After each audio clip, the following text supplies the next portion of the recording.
Inilah alasan kok bisa ikan asin menyebabkan stroke berat. Seperti yang kita ketahui bersama, sebelum ikan asin dijemur di bawah terik sinar matahari sampai kering, ikan asin ditaburi garam sodium yang sangat banyak. Tujuannya agar ikan asin awet, tahan lama dan tidak gampang rusak. Oleh karena itu, ikan asin memiliki kandungan sodium atau natrium yang sangat tinggi, di mana menurut laman resmi di Cleveland Clinic, mengkonsumsi makanan tinggi garam seperti ikan asin ini akan meningkatkan kadar natrium berlebih dalam darah tubuh. Dalam medis ini disebut dengan hypernatremia, di mana lambat laun akan menyebabkan tekanan darah tinggi alias hipertensi yang ujung-ujungnya bisa menyebabkan stroke. Kenapa bisa demikian? Jadi, ketika darah mengandung natrium berlebih, tubuh akan mengeluarkan banyak cairan sebagai bentuk mekanisme alami tubuh untuk mencuci natrium berlebih yang ada di dalam darah. Hal inilah yang kemudian menyebabkan natrium dan cairan menumpuk. Dan ketika natrium dan cairan berlebih menumpuk dalam darah, pembuluh darah akan mengalami penyumbatan, di mana ketika pembuluh darah tersumbat, jantung pun kemudian akan meningkatkan kinerjanya untuk memompa darah.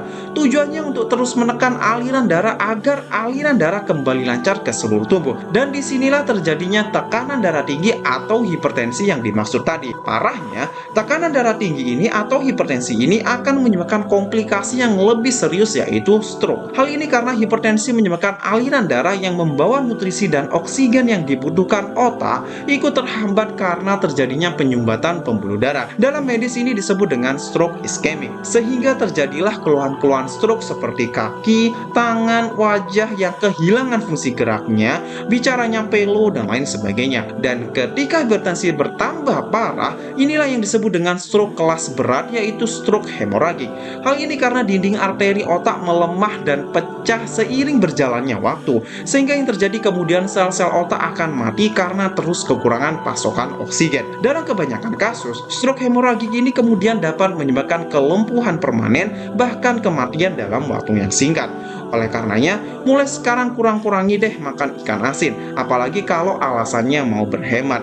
Ikan asin emang murah dan nikmat meski hanya dimakan dengan nasi. Tapi kalau sudah terkena stroke, biaya pengobatannya yang dikeluarkan bisa sampai puluhan bahkan ratusan juta rupiah. Semoga kita semua terhindar dari penyakit ini. Amin, amin, Allahumma amin. Semoga bermanfaat dan yuk hidup sehat. Semangat!